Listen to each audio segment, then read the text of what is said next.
Okay, last class में हमने multiplication of matrix के बारे में पढ़ा था, ठीक है। और उसपे हमने बहुत सारे क्वेश्चंस भी किए थे मल्टीप्लिकेशन ऑफ मैट्रिक्स पे। तो उसी पे हम लोग 2-3 पॉइंट और लिख लेते हैं, ठीक है। 2-3 पॉइंट और लिख लेते हैं।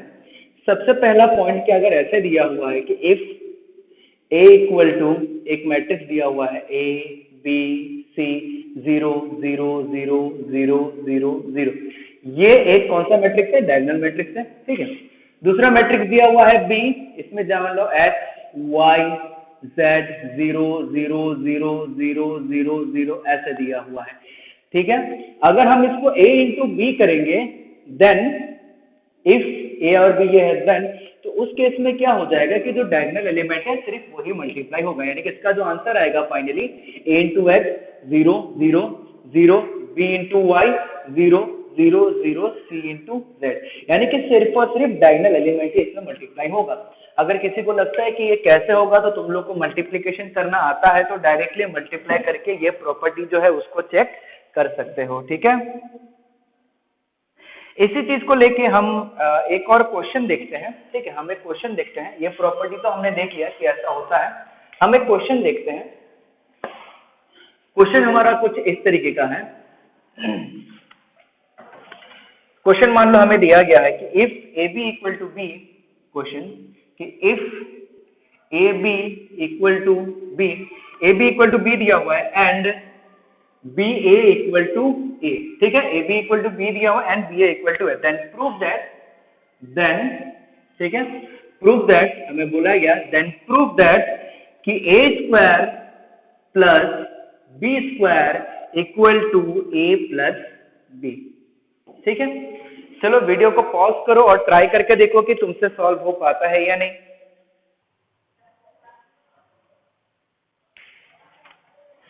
ठीक है, चलो तुमने वीडियो पॉज करके ट्राई कर लिया होगा। अब हम लोग सॉल्व करके देखते हैं इसको।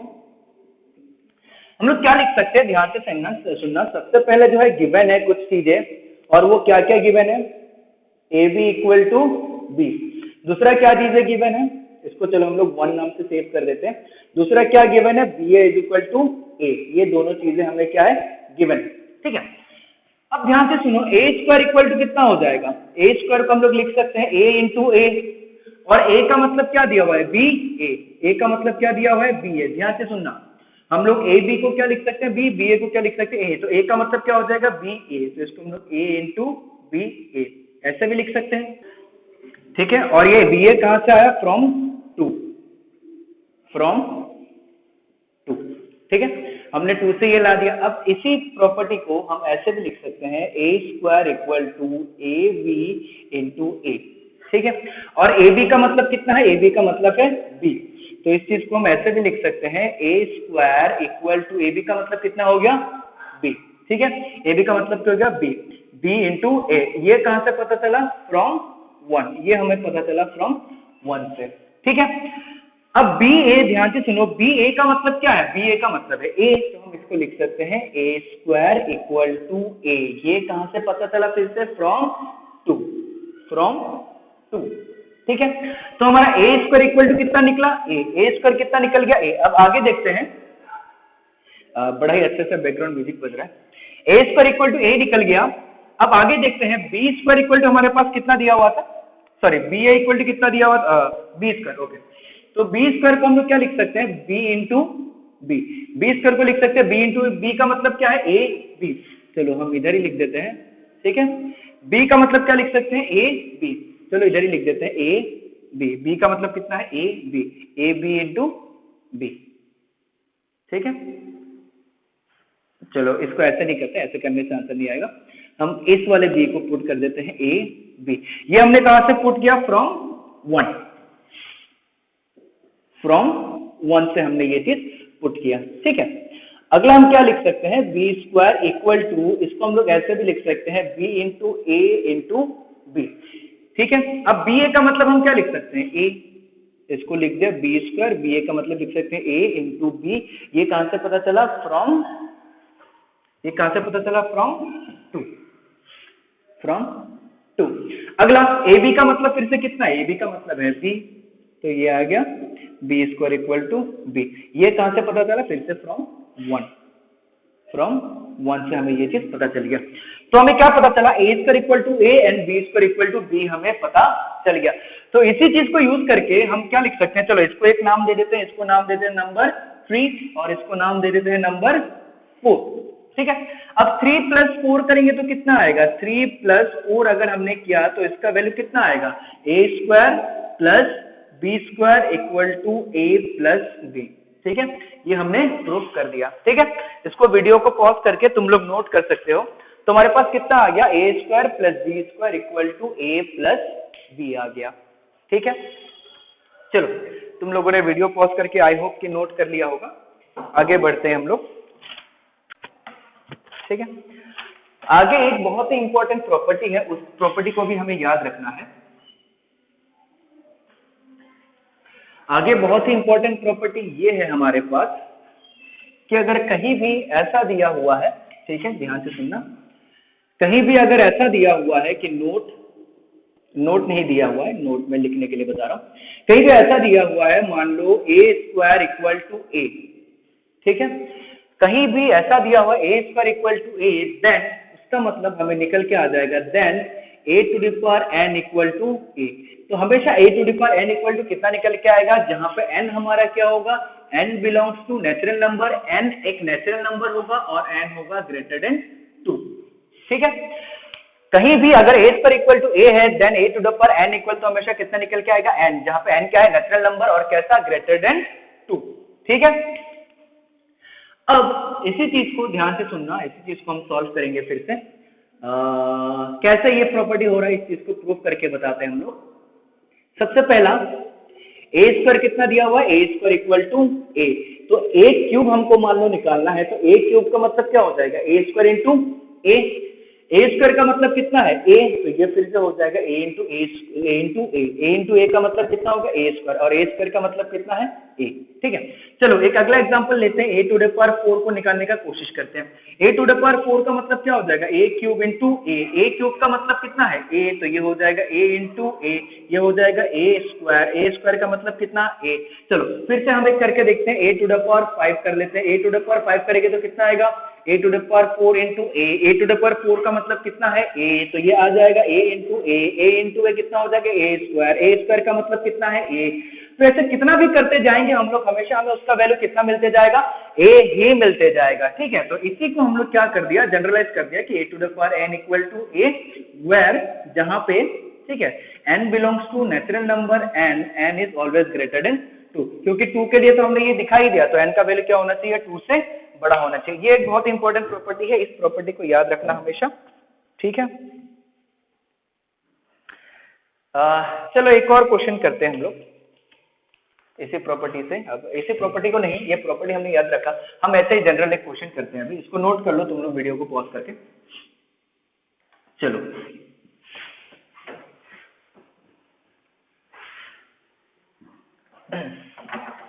चलिए आगे बढ़ते हैं। हमें एक क्वेश्चन दिया गया, मान लेते हैं क्वेश्चन बोला गया है कि इफ ए इक्वल टू ए का वैल्यू दिया हुआ है 1 0 0, ठीक है, 1 1 0 और 0 0 1, ठीक है, 0 0 7 जेम्स बॉन्ड टाइप। ओके, तो ये हमें निकालने बोला गया है find A to the power N, हमें फाइंड आउट करने के बोला है A to the power N का वैल्यू फाइंड आउट करो कितना आएगा। ठीक है, तो कैसे फाइंड आउट करेंगे, कितना वैल्यू आएगा, चलो करने बैठते हैं, हम अपना दुकान चालू करते हैं। तो हमारे पास कितना आएगा, ए अगर ये दिया हुआ है तो ए स्क्वायर इक्वल टू कितना होगा ए इंटू ए स्क्वायर कितना होगा ए इंटू ए करने का मतलब हो गया 1 0 0 1 1 0 0 0 1, मल्टीप्लीकेशन आई होप कि अभी तक सबको करना आ गया होगा। 1 0 0 1 1 0 0 0 1, ये मल्टीप्लीकेशन में ज्यादा दिक्कत नहीं आएगा क्योंकि सब 0 1 के फॉर्म में है। तो हम लोग रो बाय कॉलम करते थे, इसका रो इसका कॉलम, ठीक है, ये 1 इंटू 1, बाकी सारे ये 1 ही आ जाएगा। ठीक है, दूसरा ये 1 प्लस 1 2 आ जाएगा, तीसरा ये आ जाएगा 0, फिर इधर कितना आ जाएगा, सेकेंड रो करेंगे, ये कंप्लीटली 0, ये 1, ये कंप्लीटली 0। ओके, फिर ये कितना आ जाएगा 0 0, ये कंप्लीटली 0 आएगा, ये कितना आ जाएगा, ये भी कंप्लीटली 0 आ जाएगा, ये कितना आ जाएगा, आखिर में 1 आएगा। ठीक है, तो इसका वैल्यू ए स्क्वायर का वैल्यू कितना आया 1 2, ये इस तरीके का एक मैट्रिक्स आ गया। ठीक है, चलो आगे बढ़ते हैं हम लोग। अगला हम वैल्यू निकालते हैं ए क्यूब का। तो ए क्यूब का अगर वैल्यू निकालेंगे तो उसको ए स्क्वायर इंटू ए लिख सकते हैं। ठीक है, ए स्क्वायर मतलब कौन सा मैट्रिक्स 1 2 0 1 2 0 0 1 0 0 1 0 0 0 1 0 0 1। ठीक है, इसके साथ हम ए को मल्टीप्लाई करा देंगे। ए क्या है 1 0 0 1 1 0 1 0 0 1 1 0 0 0 1। ठीक है, ये है हमारे पास। इसको हम लोग लिख लेते हैं, इसको मल्टीप्लीकेशन करेंगे तो ये आ जाएगा 1 2, ये आ जाएगा, ये तो 1 ही आएगा, ये 3 आ जाएगा, ये ऐसा करेंगे तो ये 0 आ जाएगा, इधर से 0, इधर से 1, इधर से 0 आ जाएगा, इधर से 0 0, ये 0 ही आएगा, ये नेक्स्ट वाला भी 0, ये भी 1। ठीक है, अब हल्का सा थोड़ा सा ऑब्जर्व करो। सबसे पहले ए को लो, ए क्या था 1 0 0 1 1 0 0 0 1। ए स्क्वायर कितना था 1 0 0 2 1 0। ए क्यूब कितना था 1 0 0 3 1 0 0 0 1। अब ध्यान से सुनो और चीजों को देखने की ऑब्जर्व करने की कोशिश करो कि जैसे ही हमने ए किया तो इधर 1 था, जैसे ही हमने ए स्क्वायर किया तो कुछ नहीं चेंज हुआ, बाकी सिर्फ इधर चेंज हुआ, जैसे हमने ए क्यूब किया सिर्फ इधर 3 आया। तो हम ये भी सोच सकते हैं अगला अगर हम a4 निकालें, a टू द पावर 4 निकालें तो इसका वैल्यू आना चाहिए 1 4 0 0 1 0 0 0 1, इसका वैल्यू आना चाहिए। ठीक उसी तरीके से a5 करेंगे तो a5 भी वही निकल के आएगा। a5 कितना निकल के आएगा 1 5 0 0 1 0 0 0 1। तो सिमिलरली इस चीजों को ऑब्जर्व करके हम एक फाइनल रिजल्ट निकाल सकते हैं। वो रिजल्ट क्या है कि a to the power n हमारे पास निकल के आएगा 1 and 0 1 and 0 0 1 0 0 0 1। ये हमारा a to the power n निकल के आएगा। ठीक है, तो इससे हम क्या कर सकते हैं a to the power n का वैल्यू हमने क्या किया निकाल लिया। ठीक है, तो इसी तरीके से हम क्वेश्चन को सॉल्व करते रह सकते हैं। ठीक है, ओके, नोट कर लो इसको फटाफट। अगला हम एक प्रॉपर्टी देखते हैं।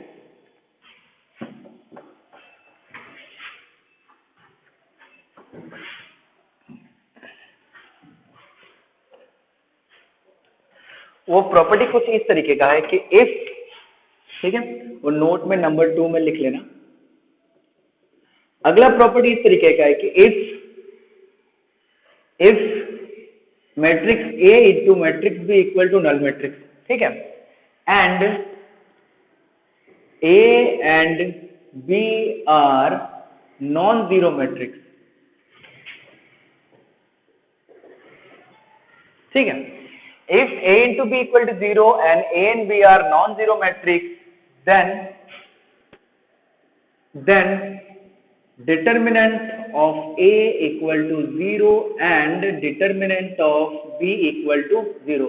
मतलब determinant of A equal to 0 होगा and determinant of B equal to 0 होगा। प्रॉपर्टी ये बताता है कि if A into B equal to null matrix है and A और B दो नॉन जीरो मैट्रिक्स है। नॉन जीरो मैट्रिक्स का मतलब क्या, दोनों नल मैट्रिक्स नहीं है। अगर ऐसा केस हुआ तो उस केस में क्या होगा, डिटरमिनेंट ऑफ A और डिटरमिनेंट ऑफ B दोनों क्या होगा, इक्वल टू 0 होगा। ठीक है, कैसे, चलो हम लोग करके देखते हैं। सबसे पहले प्रूफ, A इंटू B क्या है 0 है।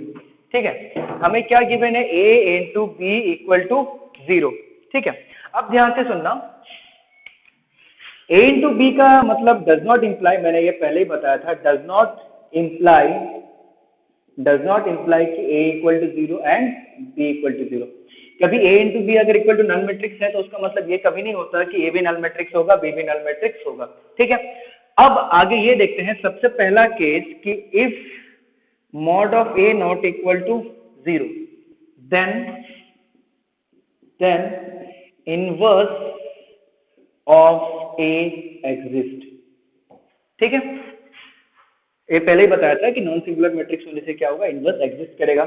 हमें क्वेश्चन में दिया गया था कि A into B equal to 0। ठीक है, नल मैट्रिक्स दिया गया था। अगर इसको मैं प्री कैंसिलेशन करूंगा into A B equal to A inverse of A into 0। अब ये मिलकर कितना हो जाएगा, ये हो जाएगा हमारे पास I into B, sorry I into B, और ये हो जाएगा नल मैट्रिक्स के साथ किसी भी मैट्रिक्स को मल्टीप्लाई करो तो वो हमेशा नल मैट्रिक्स ही आएगा, ठीक है। और सॉरी, इधर और लिखना है, इधर ये 0 होगा और ये 0 होगा, ठीक है, एन नहीं। तो उसका मतलब आगे क्या हो जाएगा हमारा, नल बी इक्वल टू 0, ठीक है, क्योंकि इन आइडेंटिटी मैट्रिक्स के साथ कोई भी मैट्रिक्स मल्टीप्लाई करो तो वो हमेशा इक्वल टू कितना आता है, 0 ही आता है, ठीक है। अब इसका अगर कोई भी अगर नल मैट्रिक्स है तो उसका डिटर्मिनेंट पे हमेशा वैल्यू कितना आता है, 0 ही आता है। ऑन द अदर हैंड दूसरा प्रॉपर्टी अगर हम ऐसा लिखें कि if mod of p does not equal to 0, sorry, determinant of p does not equal to 0, then inverse, ठीक है, inverse of b exist, ठीक है, ये n नहीं लिखना था, ये और ही लिखना था, then inverse of b exist। उसका मतलब क्या हो जाएगा, अगर a into B equal to null matrix है तो पोस्ट कैंसिलेशन लॉ, ये हमने कौन सा कैंसिलेशन लॉ यूज किया, प्री कैंसिलेशन लॉ, ठीक है, ये बताया हुआ है मैंने, प्री कैंसिलेशन लॉ, ठीक है। इसमें हम क्या करेंगे, इसमें हम कर देंगे a इंटू बी इनवर्स, इसको null matrix into B inverse, ये हमने कौन सा कैंसिलेशन यूज किया, पोस्ट कैंसिलेशन लॉ यूज कर लिया इसमें, ठीक है। पोस्ट कैंसिलेशन लॉ किसी को अगर पता नहीं है तो पीछे का वीडियो देख लेना। अब इसको हम लोग लिख सकते हैं a इंटू आइडेंटिटी मैट्रिक्स, और ये तो नल मैट्रिक्स हो जाएगा। आइडेंटिटी मैट्रिक्स के साथ में जो भी मैट्रिक्स मल्टीप्लाई करो फाइनली जाके वही मैट्रिक्स आएगा। अगर a एक नल मैट्रिक्स हो जाएगा तो डिटर्मिनेंट ऑफ a कितना निकल के आएगा, इक्वल टू 0, ठीक है। तो बोलने का मतलब यही है कि अगर a into B equal to 0 होता है और a और b नल मैट्रिक्स है तो either determinant of a equal to 0 आएगा और determinant of b equal to 0 आएगा, ठीक है। तो यही चीज कि if a into B equal to 0 and a and b are non zero matrix,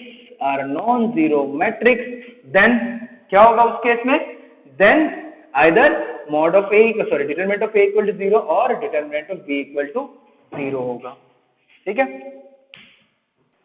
चलो इसी प्रॉपर्टी से रिलेटेड हम एक क्वेश्चन करते हैं। क्वेश्चन कुछ इस तरीके का है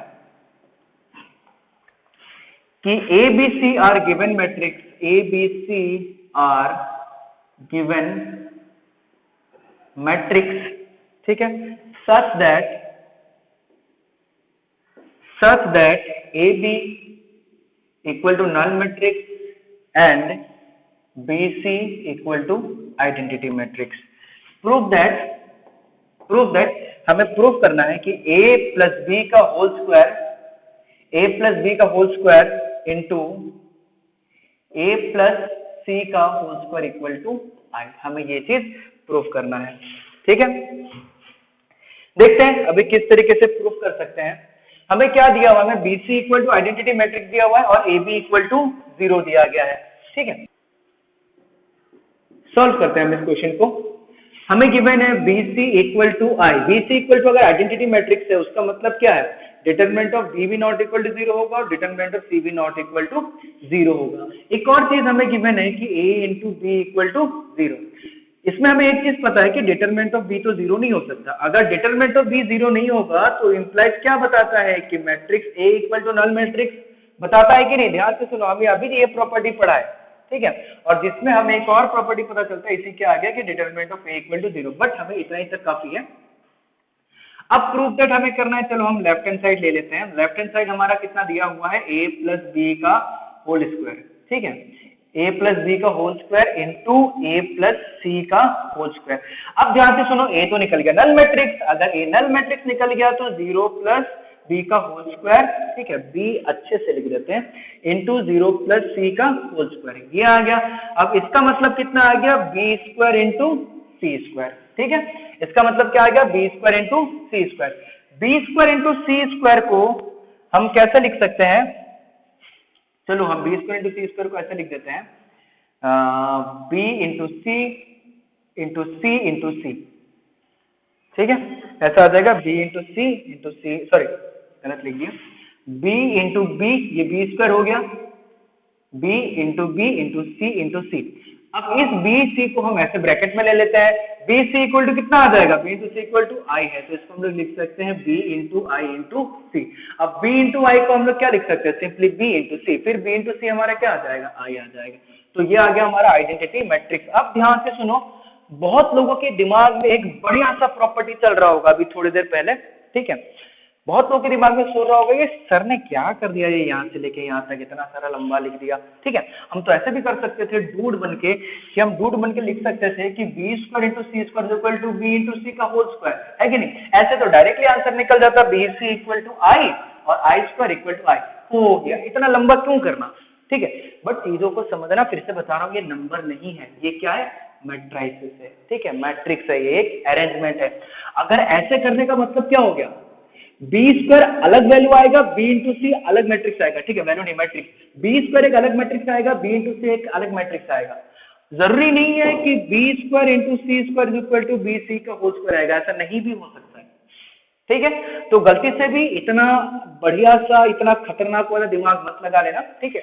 हम हर एक क्वेश्चन में, हर एक चीज में एक छोटा छोटा प्रॉपर्टी सीखते जाएंगे, ठीक है। चलो इसको नोट करो, matrix polynomial, matrix polynomial,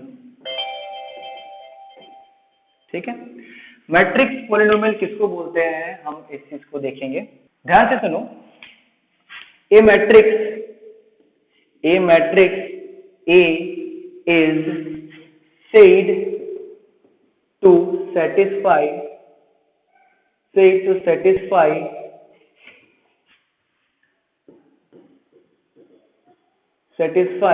the polynomial, ठीक है, said to satisfy the polynomial fx equal to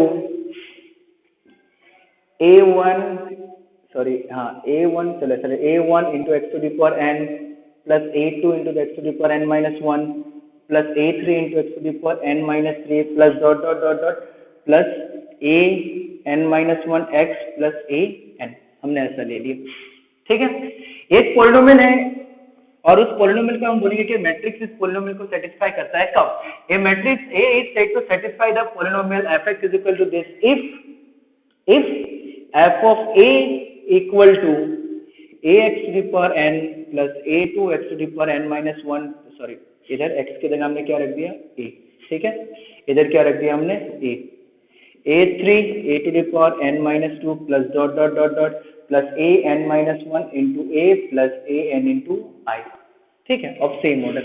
अब ध्यान से सुनना, किसी भी मैट्रिक्स को हम किसी भी पॉलिनोमियल को सेटिस्फाई कर रहा है ये तब बोलेंगे जब क्या करेगा, अगर हम x की जगह उस मैट्रिक्स को रख दें तो उस इक्वेशन को पूरा का पूरा सेटिस्फाई करना चाहिए। बट इसमें एक कंडीशन हमको याद रखना है, ये बड़े से खतरनाक सा चीज में दूंगा तो तुम्हें समझ में नहीं आएगा, मैं हल्का सा एग्जांपल देके बताता हूं तो तुम्हें बड़े अच्छे से समझ में आएगा, ठीक है। तो ये fx मान लो हमने ले लिया 3x square plus 2x minus 5, हमने ऐसा ले लिया, ठीक है। और a एक मैट्रिक्स है, late A is a matrix of order 3 by 3, हमने क्या ले लिया, late A is a matrix of order 3 by 3, तो f of A equal to कितना आ जाएगा, f of A is equal to 3 into A square plus 2 into A minus 5। बहुत लोग ये सोचेगा कि 3 into A square plus 2 into A minus 5। अब ध्यान से सुनना, अगर इसमें -5 आ गया तब तो ये पूरा का पूरा क्या हो गया, हमारा मैट्रिक्स नहीं रहा, ठीक है। हम अगर किसी चीज को, मैंने पहले बताया था मैट्रिक्स जो है किसी नंबर नहीं होता है, मैट्रिक्स जो है एक अरेंजमेंट होता है, तो हमें क्या करना पड़ेगा, जो आखिरी वाला है आखिरी वाले को भी हमें मैट्रिक्स ही बनाना पड़ेगा, और आखिरी वाला मैट्रिक्स कब बनेगा, उसको हम लोग बोल देते हैं 5 into आइडेंटिटी मैट्रिक्स। समझ में आया, क्योंकि मैट्रिक्स के साथ मैट्रिक्स प्लस करूंगा तभी मैट्रिक्स आएगा, मैट्रिक्स के साथ किसी नंबर को प्लस या माइनस हम नहीं करते, मैट्रिक्स के साथ हम मैट्रिक्स को प्लस या माइनस करते हैं, ठीक है। तो इसीलिए आखिरी में हम लोग क्या लिख देंगे, 5 into आइडेंटिटी मैट्रिक्स। इसीलिए मैंने यहाँ पर क्या लिखा, आखिरी वाला कांस्टेंट नंबर है ए एन, तो ए एन के साथ मैंने क्या मल्टीप्लाई कर दिया, आई। तो कभी भी अगर ये चीजें होता है तभी हम किसी मैट्रिक्स को बोलते हैं कि एक पॉलिनोमियल को क्या कर रहा है, वो सेटिस्फाई कर रहा है, ठीक है। इस चीज को नोट करो फटाफट, उसके बाद हम आगे बढ़ते हैं।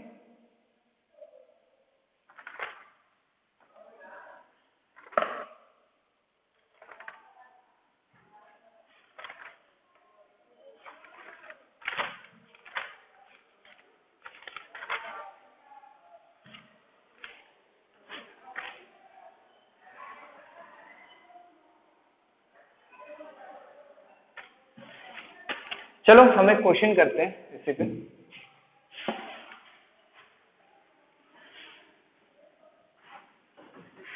मैट्रिक्स पॉलिनोमियल पे ही क्वेश्चन करते हैं। क्वेश्चन कुछ इस तरीके का है कि क्वेश्चन कुछ इस तरीके का है कि question let a equal to, हमें दिया गया है 2 3 -1 2, ठीक है, एंड हमें fx दिया गया है, fx equal to x square minus 4x plus 7, x square minus 4x plus 7। Show that हमें शो करना है कि show that f of a is equal to null matrix and hence find the value of a to the power 5। ठीक है, इसका value find out करना है, find a to the power 5। हमें fx कितना दिया हुआ है, fx दिया हुआ है x square minus 4x plus 7, ठीक है। अब fx की जगह f of a पुट करूंगा, तो f of a पुट करूंगा तो कितना आ जाएगा, a square minus 4 into a plus 7 नहीं, 7 के साथ क्या लगेगा, 7 इंटू आई। इस चीज को हमेशा याद रखना, 7 के साथ क्या जुड़ेगा, 7 इंटू आई। तो हम क्या कर सकते हैं, f of a को डायरेक्टली निकाल सकते हैं कि नहीं, तुम खुद सोचो। अब हम f of a को डायरेक्टली निकाल सकते हैं कि नहीं, और हमें प्रूफ करना है कि f of a equal to 0 है, ठीक है। तो f of a डायरेक्टली कैसे निकलेगा, f of a को सिंपल के फॉर्म में अगर डायरेक्टली हम निकालना चाहे, इसी फॉर्म में अगर निकालना चाहे, तो a स्क्वायर का मतलब a इंटू a मतलब 2 3 -1 2 इंटू 2 3 -1 2, दूसरा माइनस ऑफ 4a का मतलब 2 3 -1 2, तीसरा प्लस 7 इंटू आई का मतलब कितना, आई का मतलब हो गया 1 0 0 1, और ये भी सेम ऑर्डर का होगा क्योंकि ऐड हो रहा है, कभी भी मैट्रिक्स ऐड होता है तो सेम ऑर्डर का होता है, ये भी पहले मैं बता चुका हूं, ठीक है। अब इसको मल्टीप्लाई करते हैं तो कितना आ जाएगा, 2 2 द 4 -3, तो f of a equal to निकलेगा, सबसे पहला निकलेगा 4 -3 मतलब -1 में डायरेक्टली वैल्यू लिख दे रहा हूं, इधर आ जाएगा 2 3 द 6 2 3 द 6 6 प्लस 6 कितना हो गया 12, ठीक है। इधर कितना हो जाएगा, फिर से -2 -2 हो गया -4, फिर इधर कितना आ जाएगा -3 प्लस 4 कितना हो गया 1, ठीक है। ये माइनस ऑफ 4 अगर इसके अंदर मल्टीप्लाई हो जाएगा तो कितना हो जाएगा, 4 2 द 8 12 -4 8, ठीक है, प्लस ये कितना हो जाएगा 7007, ये मैट्रिक्स बनेगा। अब सबको ऐड कर देते हैं, फाइनली सबको ऐड कर देंगे तो कितना निकल के आएगा, -1 प्लस 8 प्लस ये -1 -8 प्लस 7,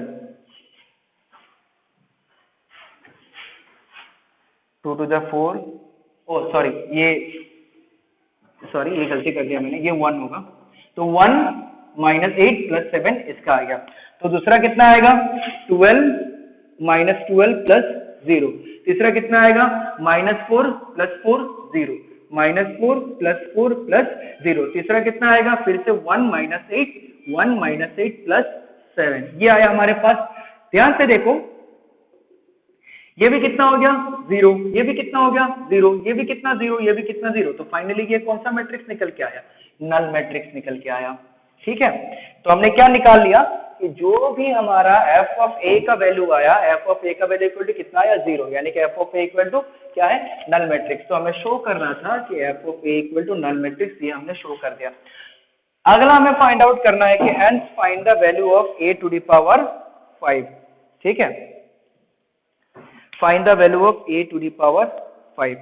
अब a to the power 5 का वैल्यू तुम लोग निकाल सकते हो कि नहीं, ठीक है, सिंपल सा है, मैं ज्यादा दिमाग लगा के नहीं बताऊंगा। अब इतना सारा क्वेश्चन तुम लोगों ने कर लिया, ठीक है।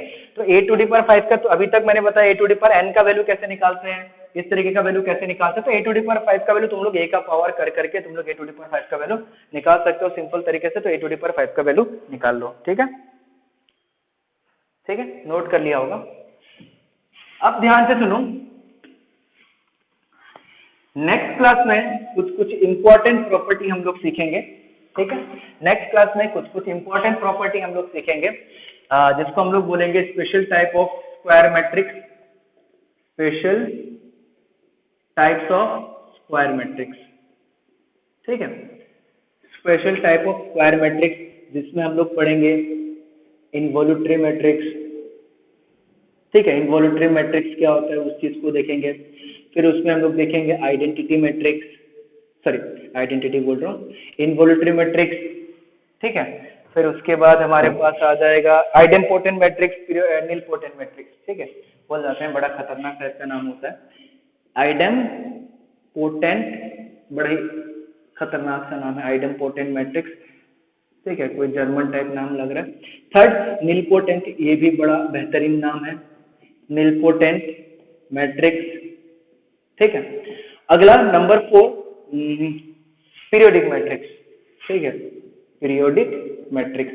तो ये सारे मैट्रिक्स के बारे में हम लोग चर्चा करेंगे नेक्स्ट क्लास में। तो आज के क्लास के लिए बस इतना ही, ठीक है। अच्छे से पढ़ो, घर में रहो और पढ़ाई करो, ठीक है। चलो, थैंक यू।